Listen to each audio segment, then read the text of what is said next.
You know who it was? No, I know. And they stole our garbage can. Why would they steal our sleeping? Who was it? I think it's been Spencer. Oh, what a shock. No, we don't know, but my guess is maybe you guys should because I kind of about it and I was like, what? My people are so, I think the only person who thinks about that is Pat. But they smashed our mailbox pretty good.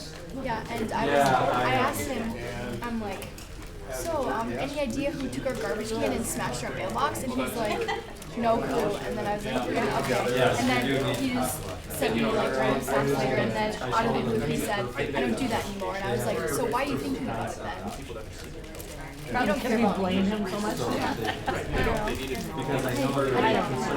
And he knows that we have security cameras, so if you can't do anything to our house or to our trees, then he'll do something to the mailbox. I mean, I could probably. We decided we're not going to do it. I'm like, well, whoever did it, I should make them feel better. Yeah. And Hei's like, we don't need a new garbage can anyways.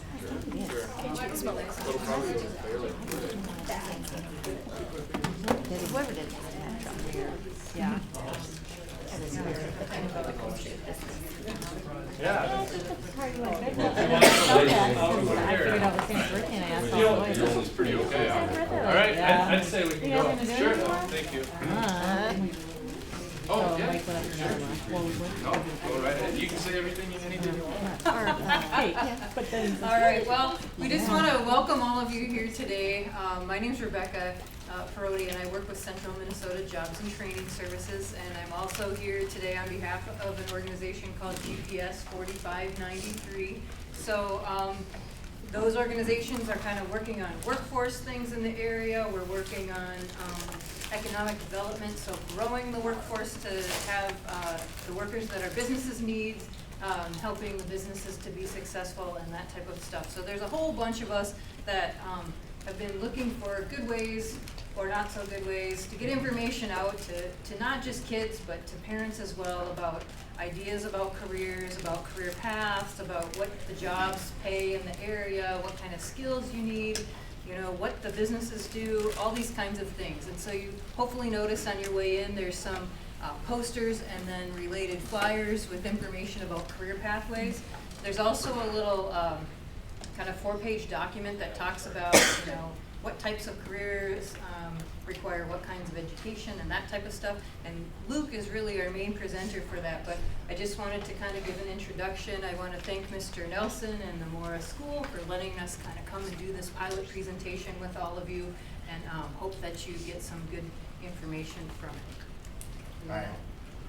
I think everybody kind of knows me, or at least the parents. I'm going to just emphasize a couple of things that she said. GPS 4593. Have you heard of it?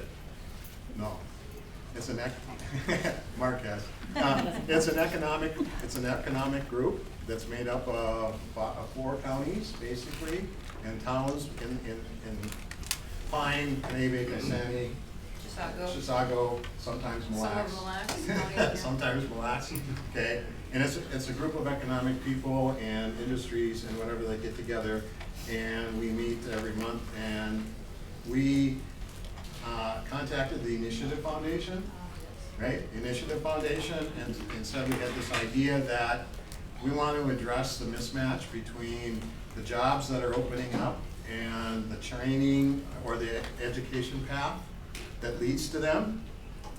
Right now, he's going to talk about the differences, so I'm not going to get into it. But there's a big mismatch, and we want to address that. And what we in some of the presentations was when a student decides his education path, 80% of the influence is the parent. Okay, the parents make some indication of what they think the student should do somewhere along the line. And as we put together these presentations and we're working on curriculum changes and everything else that goes with that, addressing that mismatch, we figured the one piece that we were missing was the parents. We didn't have something out for the parents. And also the students, not to put the students a second, but also focus on the parents.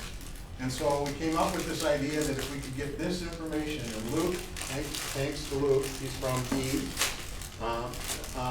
has presented this at other GPS functions, if we could get this presentation into the eyes of the parents. We thought that it was great. So this is a pilot. We got Mora, we got Mr. Nelson to agree to do that. We got Initiative Foundation funding for part of it. Luke is gratis, but it's his time, so we thank him for that.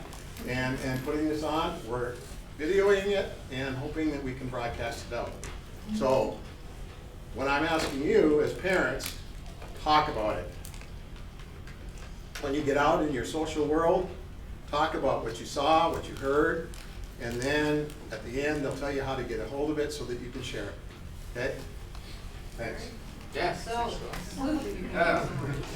Yeah, no, that's all right. I'm Luke, pretty low key. So I'm a labor market analyst, and I work for the Department of Employment and Economic Development. So it's our state's principal economic development department. We're the ones that administer grants and do all sorts of things and activities to try to attract businesses to our state and to expand businesses that we have here. But I work out of the Labor Market Information Office at BEAD, and my office is we're like the nerds of the department. So we create all the economic data. We're the ones that produce things like the unemployment rate, the monthly jobs report. If you hear missing, gained, or lost jobs, we're the ones that write those press releases. All the data that you see regarding wages of jobs, we're the ones that produce that. So we have a partnership with the Bureau of Labor Statistics, so we kind of operate in cooperation with the federal government in order to build these data sets nationally. That's how we get our national data. So every state has an office like mine. We do our own state, and then we submit that information to the Fed.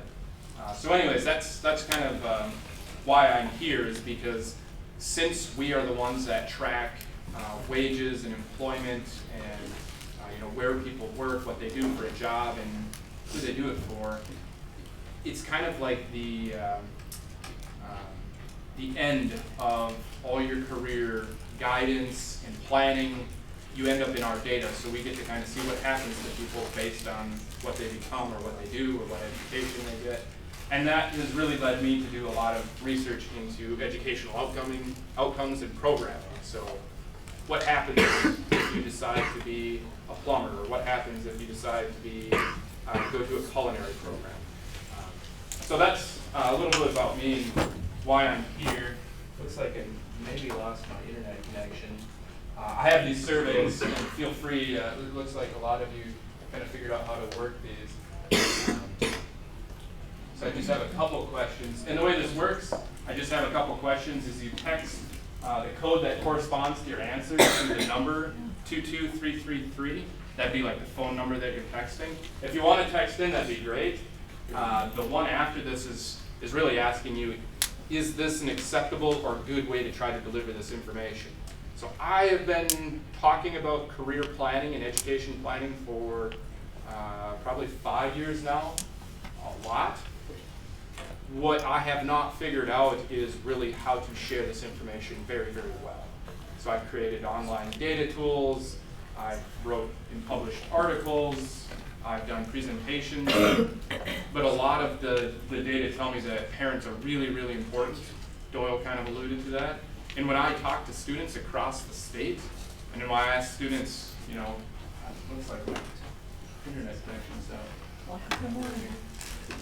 Shoot. But students tell me they rely most heavily on their family for making decisions about college and their careers. So, oh, there we go. One of the things that I'm frequently asking myself is, do parents understand this burden that they have? Because it's certainly possible to expect that the school is doing it, right? And if the school isn't doing it and the parent isn't doing it, it makes me wonder who is. So today we're just going to be talking a little bit about how to think about career and education planning, and I'm taking it from the perspective of data. So I don't work for the education system, I don't work for the Department of Education, the Office of Higher Education. My basis for my thoughts and my opinions are really on the data of economics. And feel free to ask any questions that you have. If you're like, hey Luke, this doesn't make sense to me, why would you say that? I hope I at least have a sound, logical explanation. All right, so a lot of you are saying that's kind of the most important piece of information when you're thinking about careers is how much the job pays. That aligns pretty well, if it's students texting in on that. That's really what students tell me a lot is, what, how much money the job pays, and then what people typically do on the job is usually really, really important for students. Understanding what do you do in the day of a life, right? So I think this is all maybe have. I'm actually just going to skip that one. This is a question. Feel free again. This is a pilot, like Doyle mentioned. So if this isn't the best way to deliver this information, we want to know so that way we can change it for the next school district.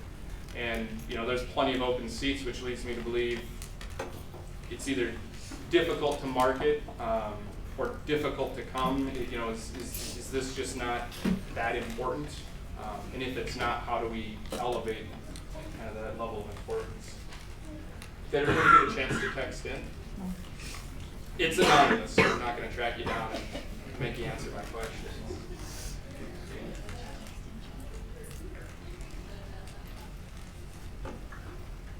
And this would maybe be a good question for after this. All right, so I'm going to, I don't know why my internet connection's kind of going off. I'm just going to go into my slides, and I, again, apologize for having slides because I'm sure you're not thrilled to be sitting here looking through PowerPoint slides, but I'll try to keep them brief. So for the students that are in here, what grades do we have? Are you in 7, 8? Seniors. Seniors? Are they all seniors in here? Juniors. Juniors? All right. Yeah. So how many, does anybody in here know exactly what job they want for the students? What is it? I want to be a lawyer. Lawyer? Sweet. Anybody else? Yes, sir. Music producer. Music producer? Excellent. What do you want to be? Not Welder. Sure. Welder? So, like, the whole thought of trying to figure out what you're going to do after high school, it's a really huge question. Like, you want to be a lawyer. Are your parents lawyers? No. Do you have any good friends that are lawyers? No. This is part of the problem, is because a lot of us have aspirations to do jobs that we don't really understand. So you know how long it takes to get a law degree, yes? 8 years, I believe. Yeah, like 7-ish? Yeah. So that means that you potentially have a huge investment of both time and money, and money is, time is money, Yeah. to go do a job that you might not know much about, or you might not enjoy. And so our society places this huge burden on our students, our youth, to really try to figure this stuff out now when they're young and it's just not at the top of the priority list. But that's kind of problematic, just because whether you go to college or don't, learning more about the careers that you have available in your own community or the region can kind of save you some missteps, It really doesn't matter if you're planning on going to college or not. Everybody benefits from exploring different careers and finding out likes and dislikes, and just thinking about how what job you pursue impacts your life. Those are things that I kind of learned the hard way, and that's really why I'm passionate about this, just because I made a lot of mistakes, and I thought, if I'd have done my research, just even a mediocre job, I could have really probably launched my career much, much sooner. Knowledge is power. Yeah, for sure. And time is money, right? Yeah, so I'm assuming everybody wants to make money, right? And I'm not going to beat this horse to death, but so basically, and that's from Christmas Vacation, if you recognize it. So everything that you've really envisioned your own life to be, things you've wanted, and we're a pretty needy consumeristic society, and I'm not going to get into that, but I bet everybody at least has some sort of idea of what they want their life to look like. And a job is how you get there, and that, for me, is why it's so exciting, because we have an amazing economy in a tremendous country where you can basically get to wherever you want to be. Right? Anything you want, you can get in our country, and a lot of it's based upon the job you get. However, So you can see on the right, there's just some, expensive house, expensive boat, expensive vacation, much cheaper living situation. That thing which looks cool, but it's probably unsafe. And I don't know what I call it, and then that, which you need a tetanus shot to probably get into. So it's probably easy to look at the things on the right and say, yep, that would be sweet. I would really like that. And I think that is kind of the trap that we set up for career exploration. It's like we look at wages, we look at money, and we focus on that, and we ignore a lot of the aspects that come with why those jobs pay what they do. So it's a cliche that money doesn't buy happiness, but it truly doesn't. The sooner you figure that out, the better. And the way I like to think about career exploration is be doubtful, be critical. If a job pays a lot of money, why? Those are the questions that I want to know. Why do some jobs pay more than others? Right? We don't have a planned economy. This isn't a socialist country. So employers can set their wages based upon different factors. So why might the job pay more than another? Why might one occupation be high paying compared to another one that might be lower paying? Danger. Yeah, it could be a dangerous job.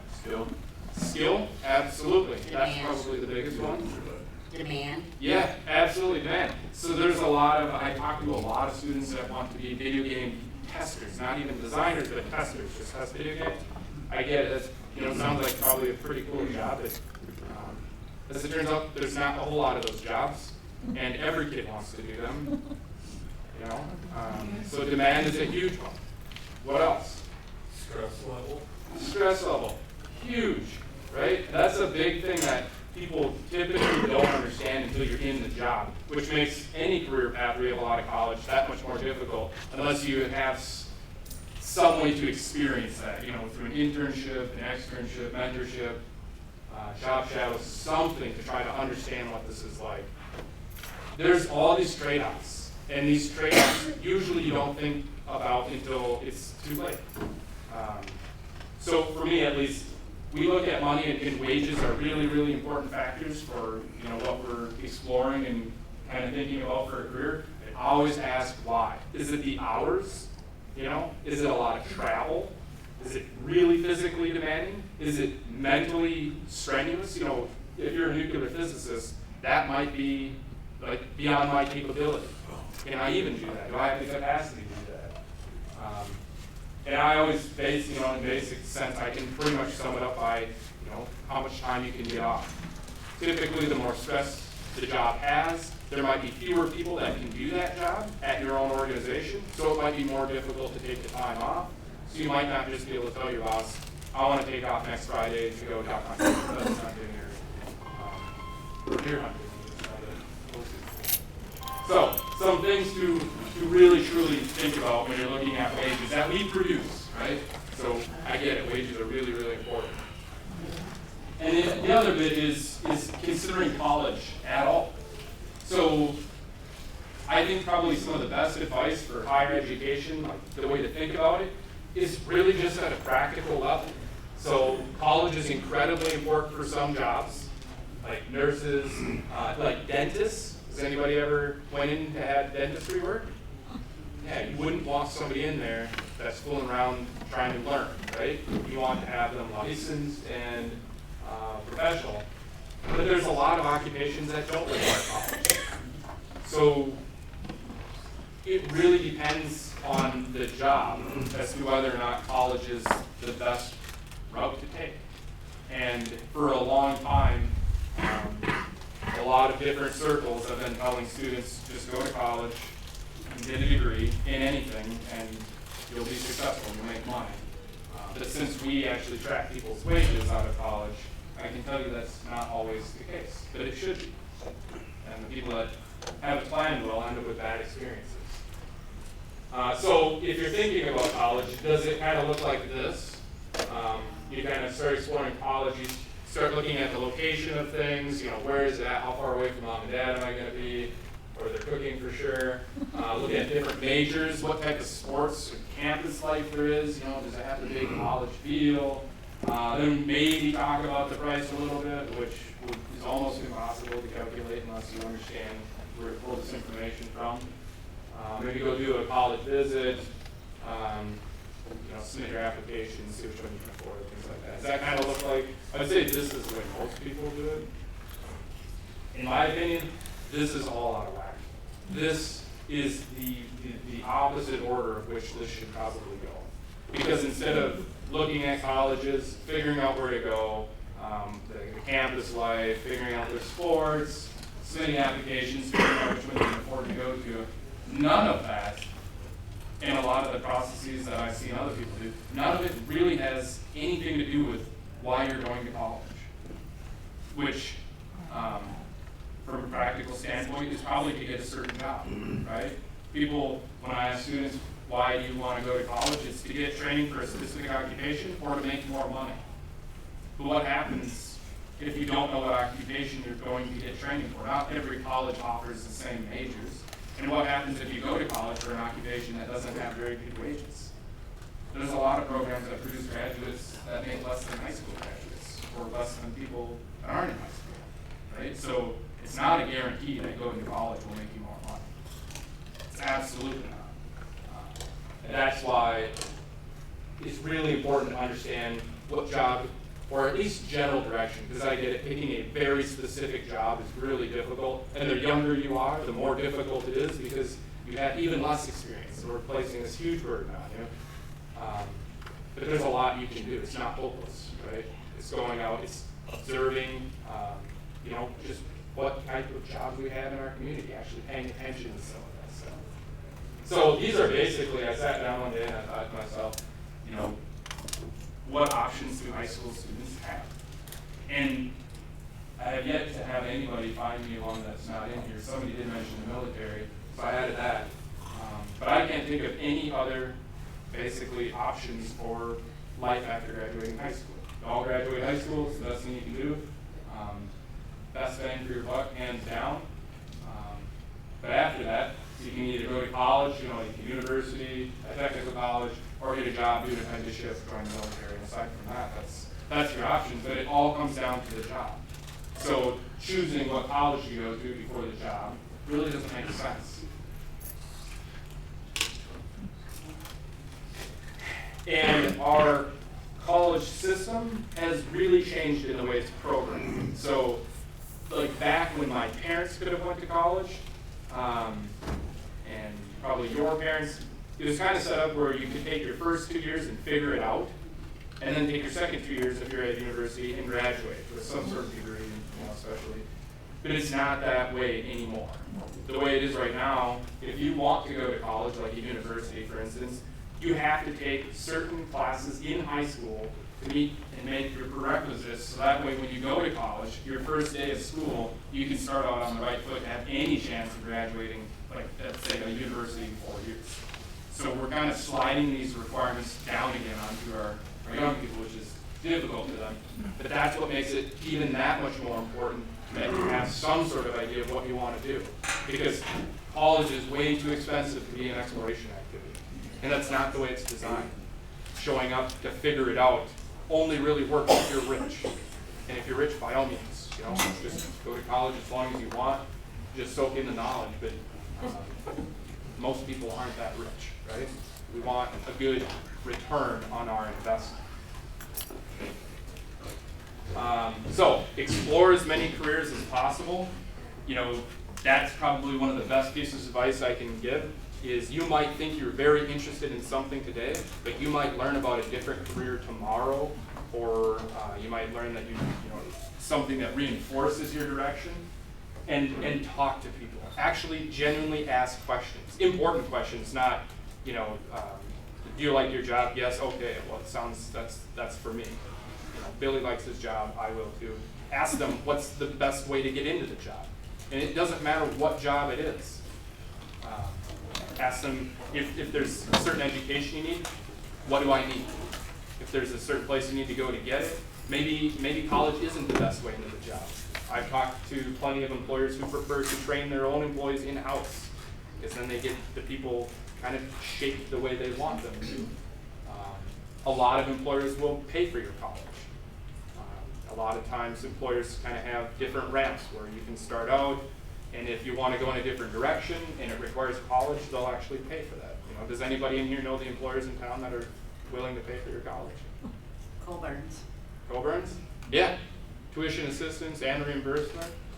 Yeah, there's a ton of different organizations. I don't know, but most communities I'm in, doesn't matter how big, when I talk to the companies that are there, they tell me, yeah, we have tuition reimbursement, tuition assistance programs. And then when I talk to the students, they say, no, I've never heard of this, which tells me we're not doing a real good job marketing this type of information, because college is not cheap. If somebody else will pay for it, by all means, leverage that.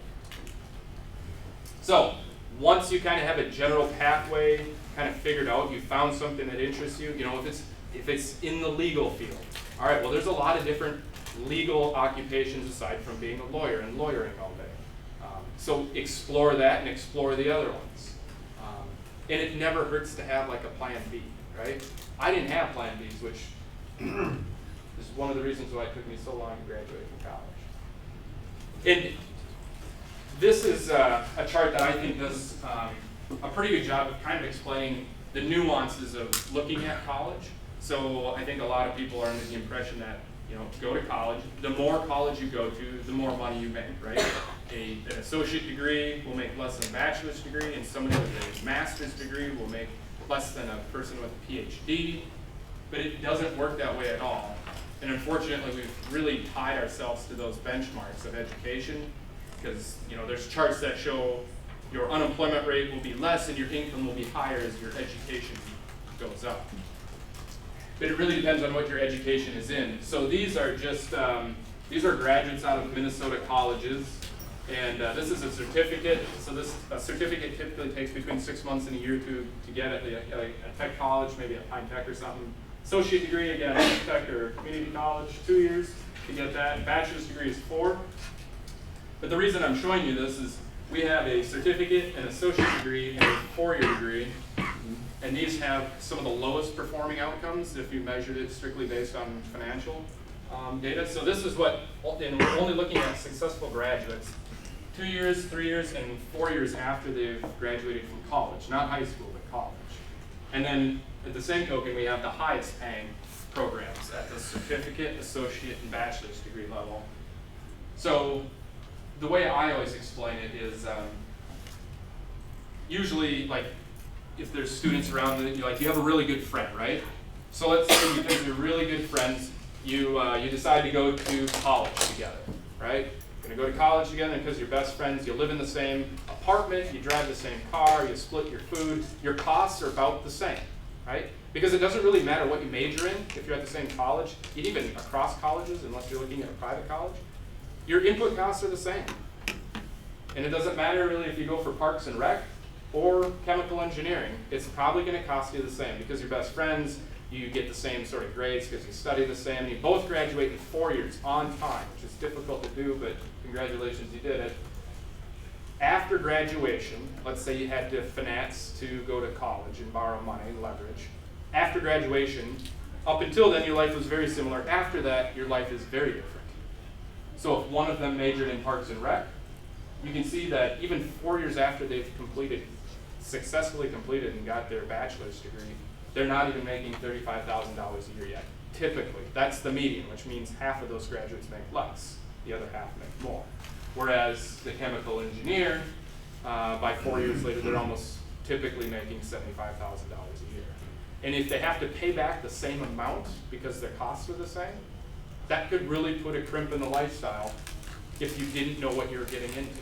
That's why this stuff is so important, because you can end up with a really bad experience if you thought, hey, I'm doing everything right, I'm getting good grades, I'm completing on time, but I happen to pick something that I didn't know enough about my wage potential and my income potential.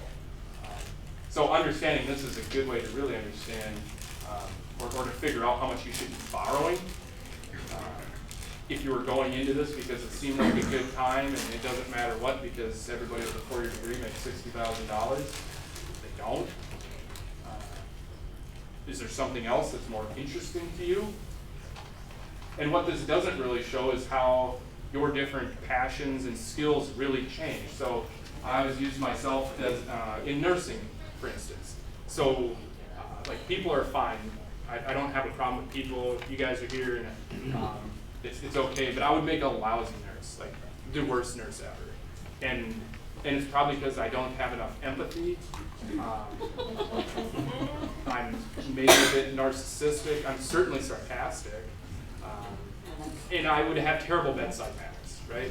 It would not go well for me if I was a nurse. And I'd probably be the last person you'd ever want to see if you were in the hospital. So if I pursued being a nurse, and you can see RNs at a 2-year degree, they're typically making over $60,000 just 4 years after graduating college.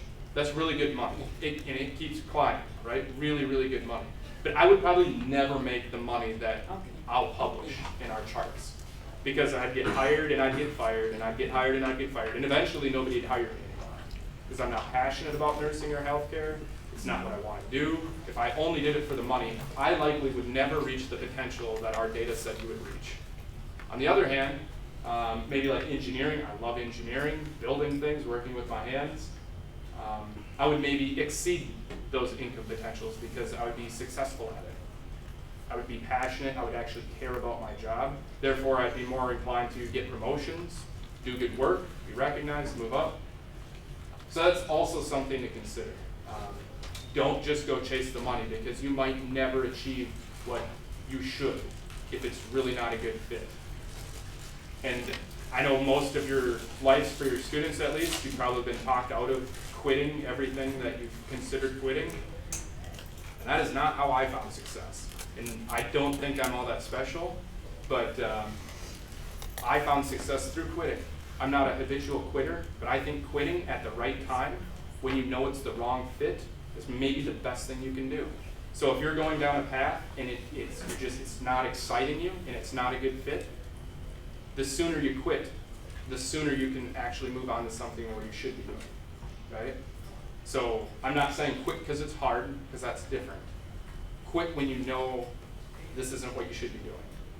Because the sooner you quit, especially if you're in college, that's maybe one less semester you're paying for information you don't need. Or the sooner you quit in a job to move on to something else, that's just that much sooner that you kind of find happiness in your purpose. So that's my bit about quitting also. Is, think about that. There's no prizes for graduating college in a degree in something that you can't stand, right? Or working at a job that makes you miserable just because you feel like you should be there. There's a lot of different employment opportunities. Our economy is probably stronger than it's ever been in my lifetime. That's a job seeker's market. Take advantage. We really want to avoid this at home. You know, when you graduate, you have no idea what you got going on. So back to college, it's an investment. So it's no different, in my opinion, than buying a home. And you know, like if any of you bought a home, a lot of times the bank will maybe pre-approve you for some amount. And I don't know anybody that's given the advice, you should borrow everything that you can, invest it all into your home, and just ride the wave and watch the money roll in, right? I mean, that's not the way we think about buying a house. We typically think, okay, so they said I can afford this much, but I'm very uncomfortable leveraging that because maybe I wouldn't have enough money to feed myself, right? It's like all your income going into your mortgage. And then we think about the risks of buying a home. What if I want to change jobs and I have to sell this thing? Is it going to be an anchor and prevent me from being mobile and getting maybe a better job or something that I want? You can always upgrade your home, right? All these same things apply to education or college. You can always go back to college. So to think that right out of high school, I need to borrow as much as I can and get the most and the biggest degree I can. What if it's not a degree that is useful? What if it's not a degree for something that you're interested in? And you can always go back for it. So not all great jobs require college, and not all college graduates end up in great jobs. That's probably one of the biggest points I want to drive home is college should be looked at as a necessity when jobs need them, right? So if the job you're interested in doesn't require college, then I would contemplate why I'd be going to college. Is that a real good investment?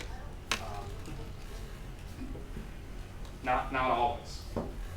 Also, about 2/3 of our jobs don't require college. So this is a share of, you know, if we look at all the occupations we have and the employment within those, and I put them into a pie chart, about two-thirds of the jobs in our economy in central Minnesota here don't require anything beyond a high school diploma. So you can see that about 15% there require a bachelor's degree. The yellow and the gray, those two combined, at 11.5% or so, those would be jobs that require some sort of education out of a technical or community college. A real small sliver there for a graduate or what you call a master's degree. And then we have almost 3% there that we just can't really classify because the data isn't clear enough.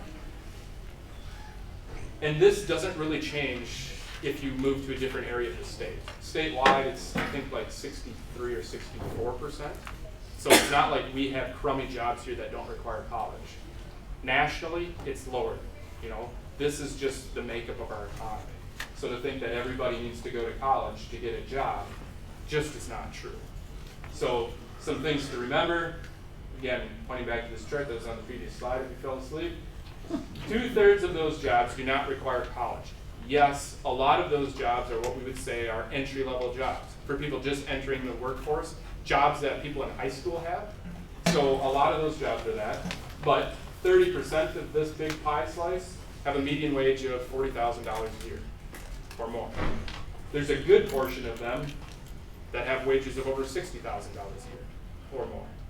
So they're not just crummy jobs. And the way we talk about jobs is a little odd. A lot of times we describe kind of like the quality of the job based on the education you needed to get it. Like, oh, this, you know, bachelor degree jobs, those are good jobs. High school, you know, jobs that you can get with a high school diploma, those aren't good jobs. And that's really not the way employers decide to pay people. They decide to pay people based on the skill set. And skills and education are not synonymous. You can be really, really highly skilled without higher education, without going to college. So how do you gain skills? How can you gain skills that an employer would be willing to pay you for without going to college? On-the-job training. On-the-job training, there's apprenticeships, right? Usually you build up your skill sets as you gain experience. And that's not just going to college. It is good. Probably need a break in there because I have a lot of it. If you're curious how to make good money in our economy, master these. So I scrape job postings across our state. These are what are on employers' postings the most often. So these are the ones that most frequently show up. Oral and written communication skills, problem solving, detail-oriented, integrity. Another one that shows up is like word processing, emailing, like pretty basic stuff. It's not incredibly complicated skills that employers are looking for. Quick story, and the reason why I'm sharing this with you is where can you get these skills? How can you develop these in high school, possibly? In high school, right? By practicing. Yeah, practicing. One of the problems, I was very short-sighted when I was in high school. I joined the military right out of high school, and I knew that I was going to do that because it's a childhood dream of mine. And I did not connect the dots to the curriculum, the things that I was learning in school, to what values employers had for those. So, for instance, oral and written communication skills. I was always pretty good at speaking. I got real comfortable, reading scriptures in church. So I breezed through my speech classes and things like that. Typing, however, was a totally different story. And I could write stories. I'm fairly creative, I guess. Mastered that really well. But typing, no. Typing was a skill that I just saw was for the birds. It's like, nah. I was going to farm. That was my plan. I'd join the military, come back and farm. So what I would do is I would write out all my papers, pen and paper, and then I would pay my sisters to type it for me. And I would make this process so much work. I would stand next to them and read my papers, and they would type it, and I'd pay them. And looking back now, that was obviously short-sighted. I publish a lot of articles, I do a lot of research, I type all the time, and it's a skill that my employer pays me for. That's a value-added skill, something I could have learned in high school that I'm now struggling to learn, right?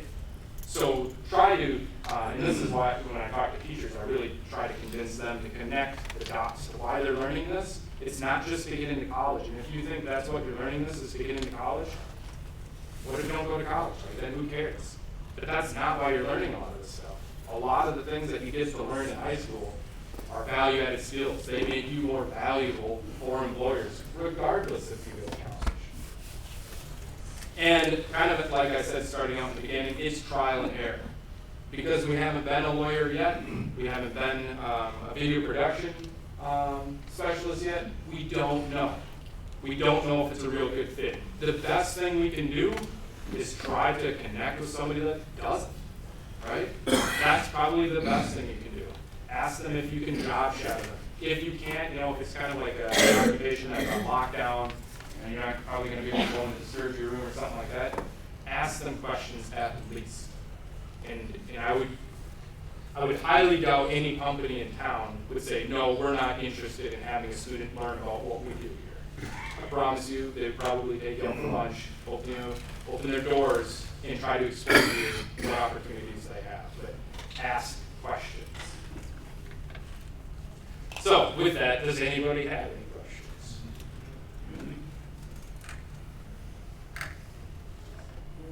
Crickets? Either I confused everybody, or if they pretty clear. One of the big things for me is to not, like I tell teachers, if you just, if you think that getting good grades and telling people to go to college is all that we need to do, it's just not the whole picture. It's, very few, small share of our jobs actually require college, but everybody needs a job. And understanding the value of college based on the occupation, the value of the skills you get to learn in high school based on employers will pay you, should at least connect the two together, hopefully better. Yes, sir. I have a question. For some families where maybe both parents went to college, Yeah. and it's kind of all they know, their kids are expected to go to college. But it sounds like only a third of us need to. How do those parents feel comfortable with? How do they learn about apprenticeships and on-the-job training and all those opportunities? Yeah, that's a really good question. And I've talked to plenty of people that said, I get it, I understand what you're saying, but my kid's going to college anyways. And to be honest, if that's your mind, go for it. Like, I'm not talking anybody out of that, because if that's your opinion, you probably have the resources to do it. Parents that are like, oh, I don't know, this is a lot of money, those are the parents, in my opinion, that benefit the most, because then you might start thinking about this really critically. Like the apprenticeships, the companies that are willing to pay for your student to go to college. I would say connect, with either GPS. Do you guys have?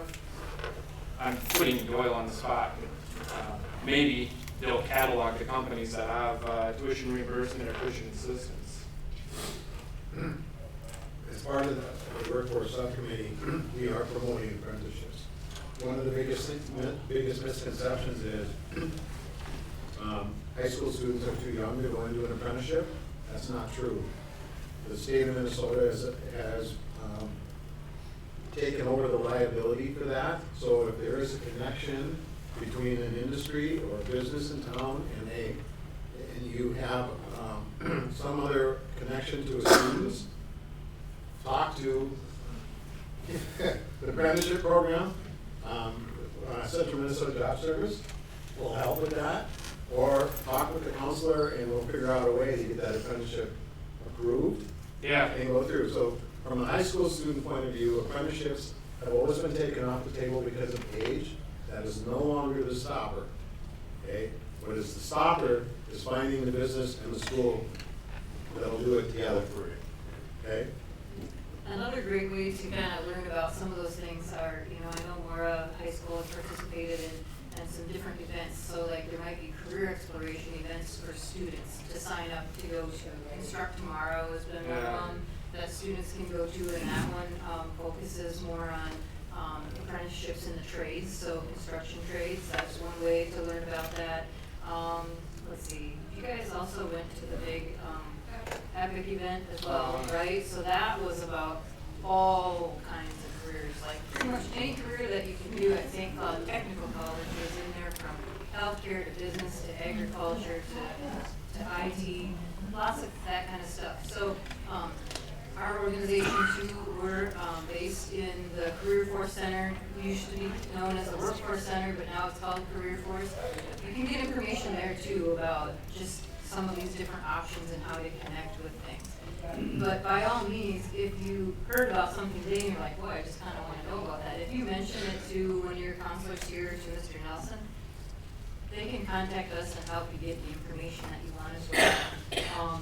There's a lot of really awesome, just kind of career exploration sites, ONET online, career-wise. There's things that you maybe are using here in school, but just dig in just a little bit more. And then if you're not sure how to get the information you want, be sure to ask, because any of us would be happy to help get you connected, but we don't know who to connect with sometimes with the information you have to share. Yeah, and that's a good point. So my department is doing like with the Department of Labor, youth skills training, like basically pulling down the barriers to help students get into dangerous work environments, like maybe where there's a forklift around or on a production floor, like to actually get some experience.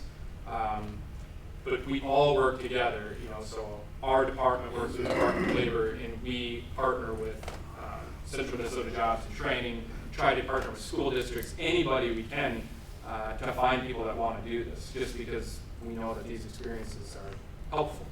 They're not I think ultimately, whether we're working with young people or with adults, we just want people to have the right information to make really great choices for what is going to be a great fit for them. Yeah. Right? And so, just being able to explore that and those ideas is kind of our goal, so that you can make choices that are awesome for you, that are a good fit for your skills and your interests. Yeah, that's what I'm passionate about, is helping people find their best fit. It took me a lot of misses, but if I would have done a little bit of exploration, it would have helped. But there's a lot of things that are happening curriculum-wise too.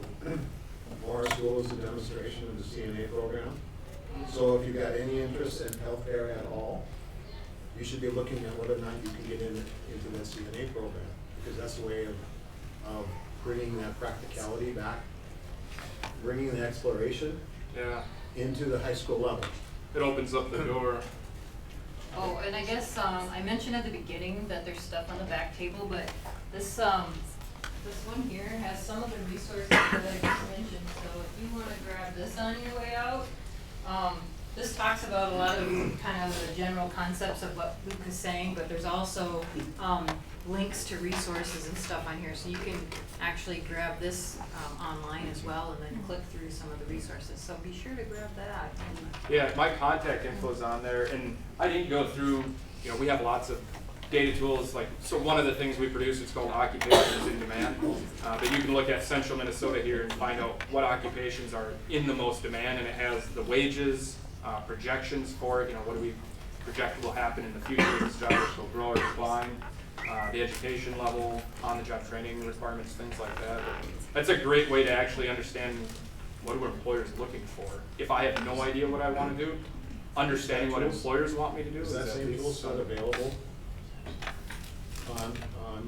I'm under the understanding that all juniors and seniors have the exploration tool. Yeah? Okay. So part of that information is already available. So We just Right do CIS. oh, sure. Okay. One of the things that I've heard your presentation before, the impact of student debt. Yeah. Yeah. I mean, and it's interesting when I ask students about, how much college costs and things like that. Usually students grossly overestimate the cost of college. Now, think about that. Does that seem a bit odd? Until you maybe think about the context of the conversations about college costs that they've ever heard. Have you ever heard somebody say college was unreasonably cheap? Or I can't believe I graduated with no debt? You typically hear horror stories on the media where somebody somehow managed to rack up maybe 6 figures worth of college debt, and that's not typical, but they make the news headlines. Like a typical student loan leverage debt in Minnesota is like a little over $30,000 after they graduate. It typically costs about $20,000 a year for living, food, tuition, books, everything, to go to it's like 18,000 for a 2-year and about 20,000 for a public university. Private universities, that might be 40, 50, 60, whatever, but at our public institutions, it's actually can be quite reasonable. And you also have to consider the return on that investment. So going to college for a job that makes you and butts you competing up against maybe high school students is maybe not the best investment, right? Because they don't have college and college costs and you do, but yet you're making the same. That isn't always the best investment. But like to be a lawyer, really, really expensive because you have to go to college a long time. It's not that big a deal though, because the income potential is really high. It only really becomes a big deal if you don't complete, don't pass the bar, or you don't enjoy it, right? And then you maybe have some where it's not working in your favor. But roughly 1 in 10 borrowers of student loans, or people who borrowed money to finance their college in Minnesota, is severely delinquent on their student notes. That's not a real good sign. And that's again, is why it's so important to understand why you're borrowing this money. Is it going to provide you an income where you can pay this back? Because if you can't pay back your student loans, you're not buying cars, buying houses, starting a family, saving for retirement, things like that. So I have a little bit more negative view of it, because I was able to get through college, and with the helps that were available to me at the time, I did not have any student debt. Yeah. And so I compare today's student that's graduating in my situation, and I think it's horrific. The amount of debt. That $30,000 equates to more than a car payment, but less than a house payment, right? That's what they're giving up for the whatever years that they have to have that student debt. Now again, your point is, if it is productive money, it's not a big deal. My point though is, with that mismatch, there's 30% of the students that are going to end up with a job that is not successful, and that 30% are going to have a burden of the student debt that's going to stop them from investing in the house, that's going to stop them from being able to put into their 401k, that's going to stop them from growing. I had the benefit of living through the 80s, which was a great time to build wealth. I don't see that right now. I don't see that wealth building thing. And so when I look at my kids, I'm worried that when they become my age, they're not going to be anywhere near as financially secure as I am. They're not going to be able to be. And so the student debt piece of that is huge, because it's putting you behind coming out of the starting gate. So I have a real different viewpoint on why I think his presentation is so valuable, is it gets you to the point of making good decisions economically. Yeah, you shouldn't make the assumption that going to college will afford you to pay back whatever you may have borrowed, because that's not a given. It really depends on what you major in. And some people pick majors that end up fairly lucrative, and others don't. And those ones that don't, yeah, it's not a good situation. When you think 1 out of 10 borrowers for college are severely delinquent on their notes, that's not an outcome anybody wants. It looks bad on the college. It's a terrible binding situation for the student. Probably parents aren't real pleased about that, right? It's not good. You have to do your homework. And it doesn't matter if you go to college or not, you have to research. And I think, at least when I was in high school, it was kind of the only research you had to do is what college you wanted to go to. Now we're trying to, we're starting to figure out that's not the case. You need to research, everybody needs to research what pathway they want to go down. College, whether you need to go or not, that's kind of dependent on what path you go, what job you actually want to retain. But just going to college for anything, throwing the dart at the degree map is a pretty risky way to roll the dice. It's pretty big odds when you consider $20,000 a year. And if you change majors, that increases your time, which increases your cost, and also decreases your chances of success. So knowing what you want to do if you're going into college before you go is paramount. I thank you all for your time. Any other questions for Lou? I think he'll be here case anyone has a one-on-one question. Yeah, I'll stick around a little bit, and if anybody has a question, I'd be happy to try to answer. All right, thank you for being here. Thank you.